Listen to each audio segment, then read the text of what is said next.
Welcome, everyone. We're back again with the Purpose for Life podcast. I'm your host, Suzanne Roberts. I'm author of It's Deeper Than That and the founder of The Great Reconnection. And I am thrilled and honored for all of you to get to listen in on this conversation with James A. White. He is one of the most amazing human beings I know, and I'm so excited for you to get to hear him today. So thank you for being here. All right, great. And I thank you for the invitation. And I'm always open and receptive to whatever kind of an interaction or engagement that you want to be a part of, because through our interaction, we've been able to do some really interesting things. And the other part of it is I walk away with so much from you. I love your wisdom. Listeners, just so you know, James and I used to meet, I think it must be 11 or 12 years ago now. Wow, was that Yeah, amazing? for coffee and talk about race. Right. We would ask each other questions people don't typically ask each other across race and Mhm. across gender. And one day I said to Jim, what if people could listen to us talk? Then the scary thing about talking about race could be reduced. And if we can't talk about race, we can't solve it. So we did about 3.5 years of community conversations and in organizations and institutions and schools, this thing called Safe Conversation About Race. So that's how we've spent a lot of our time dialoguing. Yeah. And it was always wonderful, the end results, always. Yeah, because we had very diverse audiences who then started talking with after we shared and dialogued Mhm. and gave history and stuff. We gave them exercises. So across race, they were having conversations and it changed people's lives in ways that typical trainings that you tick off the box don't do. This became a Mhm. real engaging process. One of the things I wanted to ask you, because when I asked you, what is it that you want to leave our listeners? Let's start there. And Okay. let's talk about why that's meaningful to you now at this point in your life. I said because when I think about myself, I was a high school dropout. I am dyslexic. I was not the one to most likely succeed academically. Now, basketball, yeah, but don't give that boy a book. I wasn't the guy. And here I am now, just turned 84, Sunday. And Congratulations. thank you. And I've accumulated all of this information and knowledge. I teach like 20 different 8-hour training programs. And then out of those things, I can then I have created other programs that allow people to be able to find what it is that they're looking for. And so my thought is, since God has given me this, or Yahweh or Buddha or whoever you believe in, has given me this knowledge, then I have a responsibility to share it. I have a responsibility to give it to every person that I can possibly share it with, especially young people. And so that's my motivation. And it wakes me up every single day. I watch what's going on globally, and I just say, I wonder, oh my goodness, what people are going through and how blessed I am to be here, to be safe, and my family is safe. So the only thing that I can do is to contribute. And I think that that's what I know that that's what I should be doing. I'm hoping that other people kind of like even feel the same. And what brought you to develop trainings? What was your trajectory of dropping out of high school? And then did you go into the military and then Yeah. basketball? And then talk about your evolution that got you where you are today. Well, basketball did play a really critical role because everywhere I went, because of me, I think one of the reasons why I had a successful school experience is because I played sports. And if you played sports in the town that I grew up in, Sharon, Pennsylvania, you were the king or the queen. I mean, that was it. So it allowed me to get through school, my teachers understanding, because they didn't know what dyslexia was at the time. I was just a very, very slow reader, had good comprehension. And then when I dropped out of school, in the 11th grade and went into the military. My girlfriend and I got pregnant and got married, and I went into the military and again played basketball and was able to be very successful there. Also, the military offered all kinds of training, so I took those trainings. And I always wanted to go to college. And the military kept promising, yeah, Jim, we'll let you go to college. We'll let you go to college. And they didn't do it the second time I re-enlisted. So I vowed that once that 4 years was up, which meant a total of 8 years, I was going to go to school. And so I got a basketball scholarship at Capital University here in Columbus, Ohio. And so I played ball and I worked, went to school. And even after that, I continued to play ball. But I went into the military. I went into private sector. And in the private sector, I was able to utilize the skills that I had picked up, from college and also from the service. And then the corporate offered me. I wanted to be a sales manager, and so I went through. I was at Xerox for 10 years. I was at Wang Laboratories for 3 years, and then I was at Digital Equipment for 3 years. And in all of those, playing sports and also picking up more and more information. But my last tour with digital, I was able to do training for the last 4 years. I trained throughout the United States. I trained outside of the country. And then when they got bought out by Compaq, that said for me, I love training more than I love sales. And what And so kind of therefore, trainings were you doing though, Jim? and in the corporations, I was doing sales training. I did social styles. I did communications. I had an opportunity to work at the Xerox International Training and Development Center for about 2 years. And there, what I did, all of the new employees coming in, the new sales reps and sales managers. They sent them down to Leesburg, Virginia, where we trained them. We would have them for 3 solid weeks. We would have them from early in the morning until late at night. And with those young people came in and they were going for it. And, that really hooked me because I was then able to provide them with information and data that they could utilize so that they could achieve their successes when they were out there in the field. Some were in sales, Mm. some were in service, some were in administration. And I think that was the hook. And when these companies got bought out one after another, I said, shoot, I'm not going to stop now. And I called my kids. I said, hey, I'm getting ready to step out on the wild side and start my own company, but keep a place in the basement just in case I might have to make a strategic retreat. And you can believe that was 33 years, Wow. 33 years. And I didn't know what I was doing in terms of starting the business. I just dove in, start doing things. Sometimes I asked God, I said, okay, what did I do? Can you go back and give me my old job? But in every case, it worked and it kept working. And here I am today, having accumulated all this information. And my daughter joined me 25 years ago. And so she's been working with me now for 25 years. And that was a blessing because she did all the administrative stuff, Yes. and then she helped do the training designs, and then she's the direct opposite of me. So I'm this expressive guy, and she's more analytical, amiable.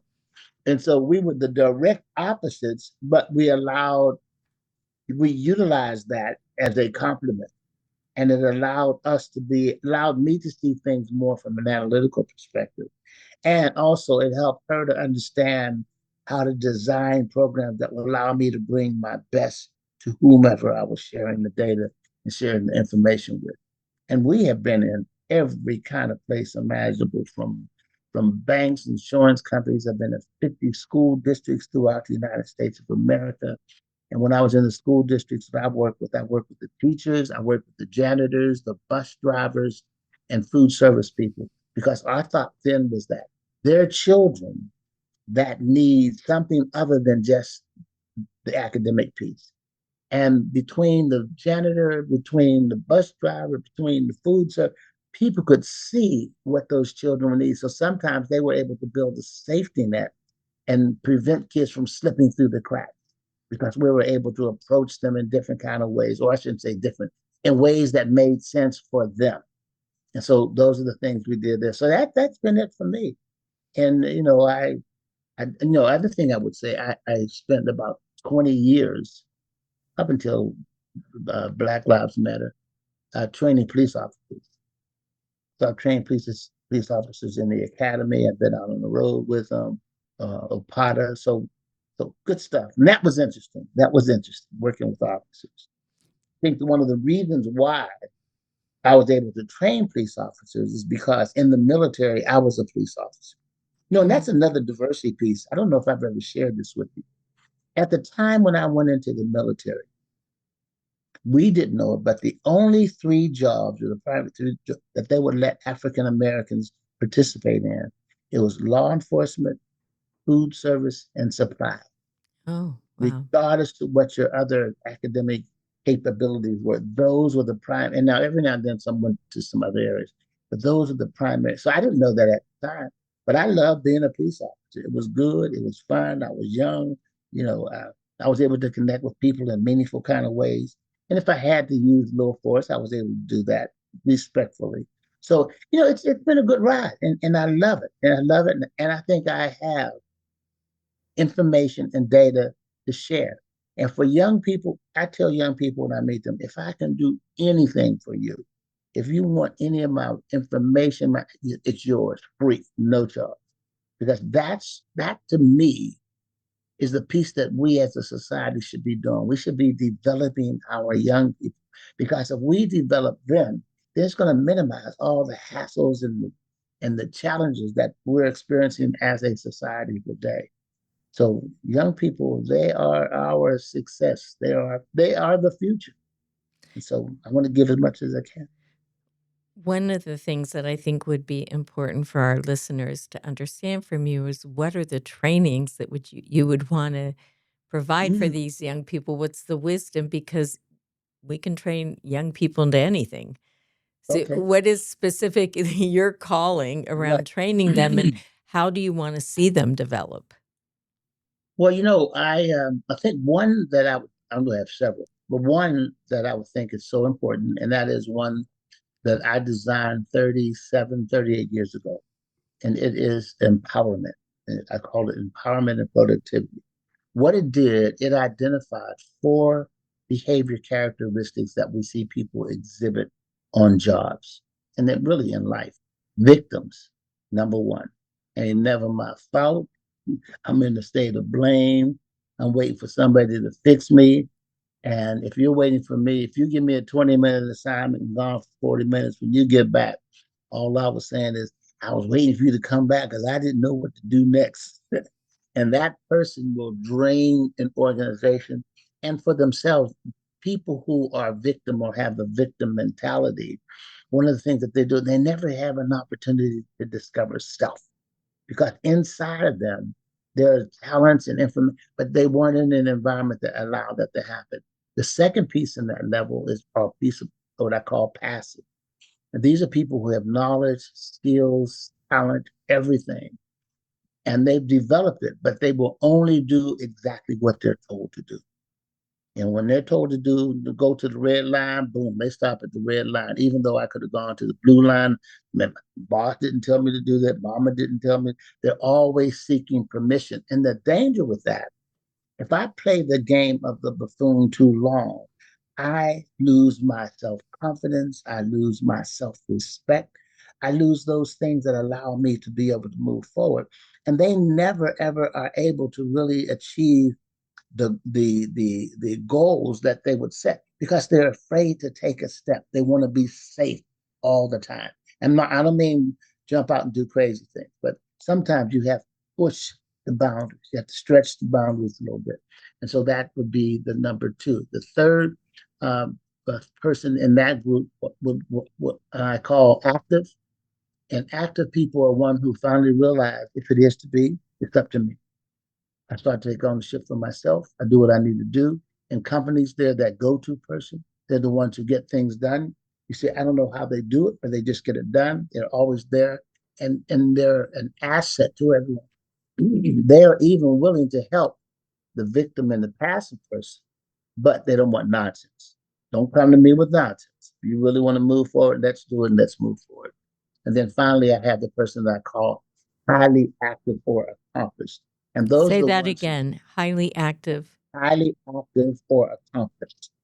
or accomplished. Accomplished. Those are the ones who seem to be at the right place at the right time, doing the right thing, and people think it just happened. But the reason why it happened, they went through all those other steps. They set goals for themselves, they set priorities for themselves. They studied, they have a mission and a vision and a purpose, not only for the organization, but they have one for themselves. And they're really willing to work that. They're willing to step in. They're willing to do what needs to be done. They're willing to do some of the things that are on the fringe that other folks are just kind of like looking at and say, oh, should we do this? They don't do that frivolously. They stop, they think, they look at what's going on, and then they take that risk. But the risk is based upon good, solid data and good, solid information.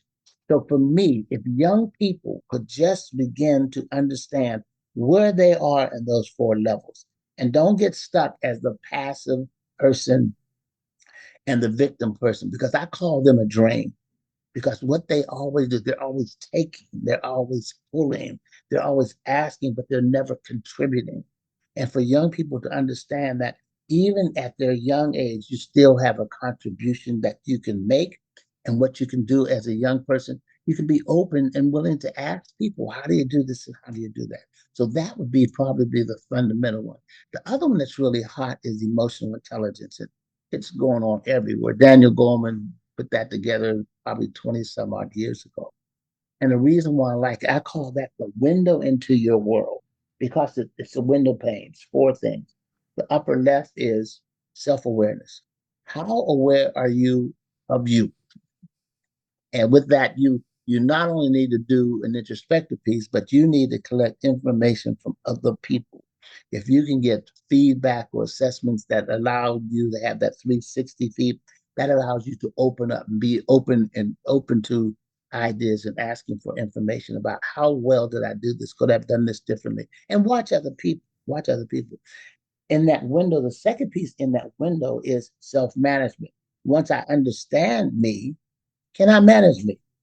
Do I have that temper? Or do I have that thing where I withdraw, where I shut down, where instead of me speaking openly to people, I show these nonverbal looks and non that tells them to go to Mhm. hell. Yeah.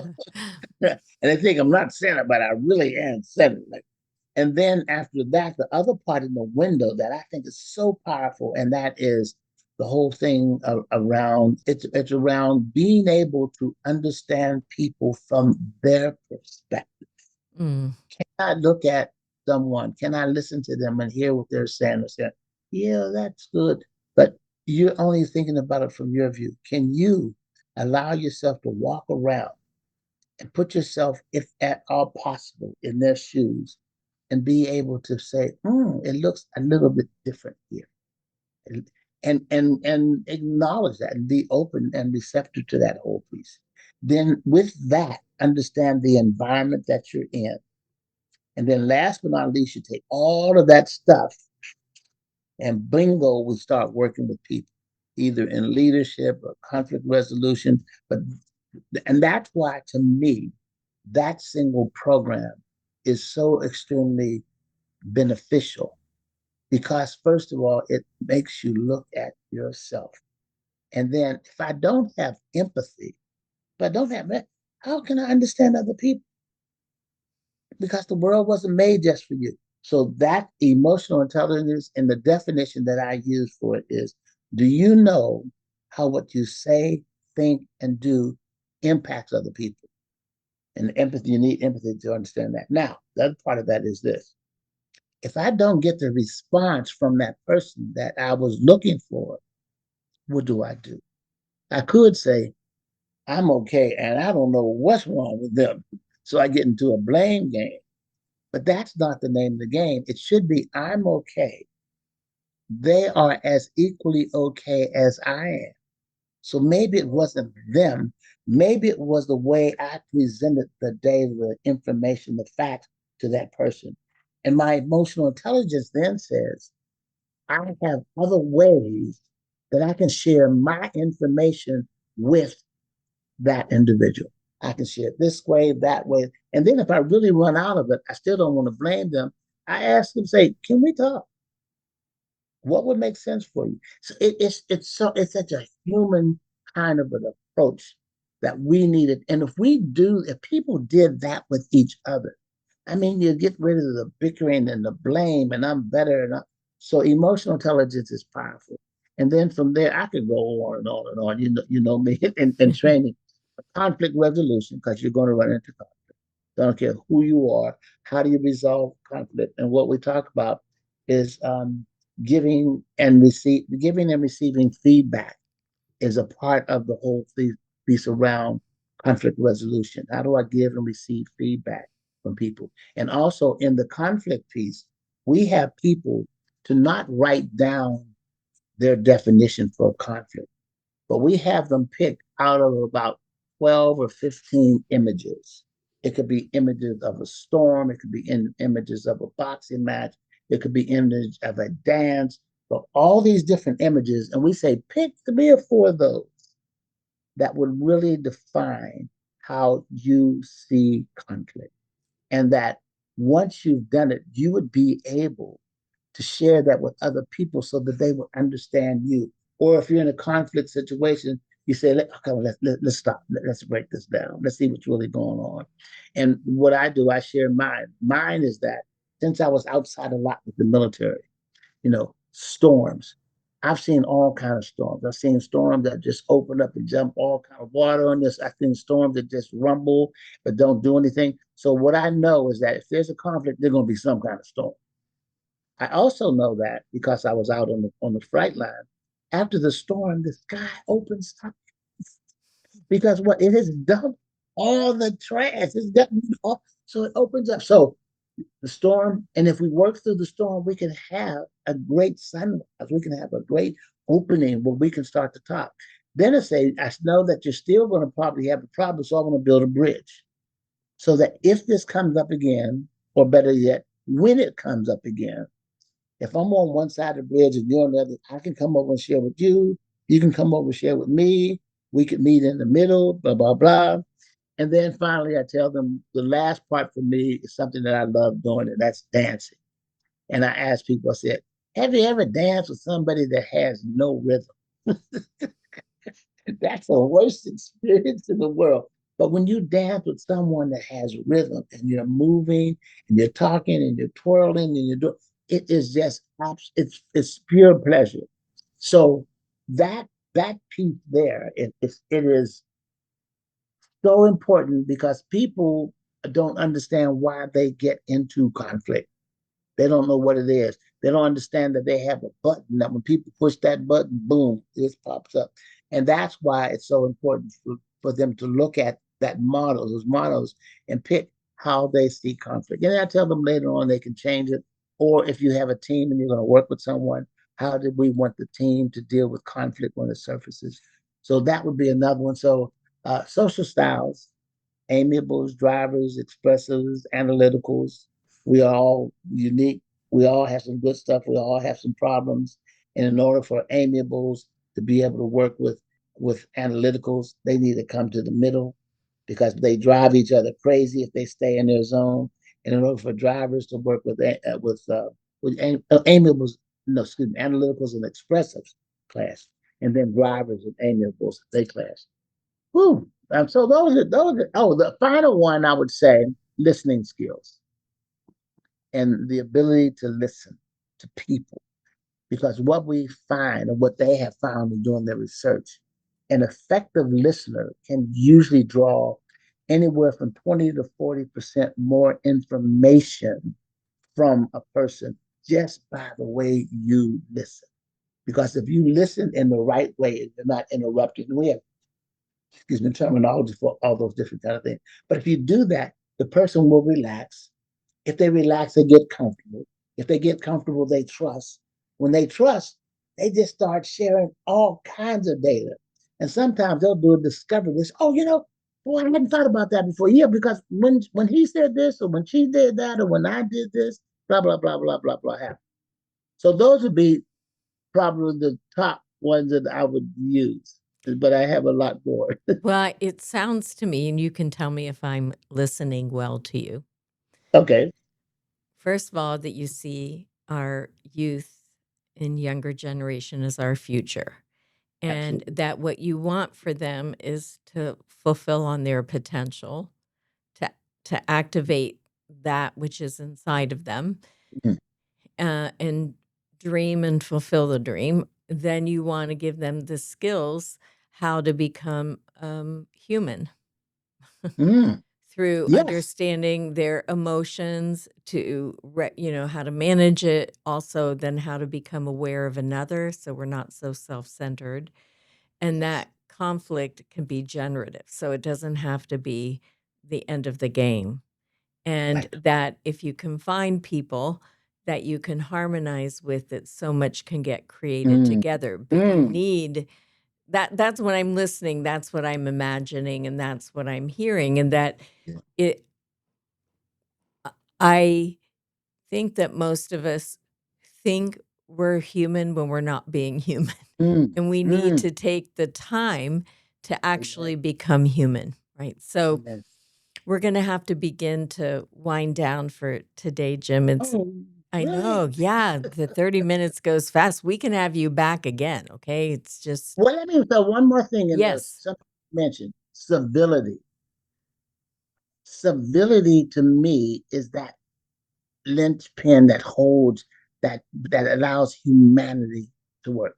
And there's no reason why we can't. Civil doesn't mean I gotta invite you to the baby shower or take you to the party. Civility just says when I walk by you and you walk by me, sometimes the head nod, the hello, the smile, the hold the door, and do it meaningfully.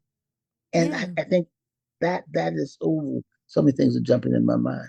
We But I can't feel let them all come out right now, Jim, because okay, all right, I'll wait because so, but I would no, say that what okay, you're yeah, talking about is how can we just take a moment in the present and acknowledge one another and humanize yeah, ourselves across the difference instead of divide us. yes, yes.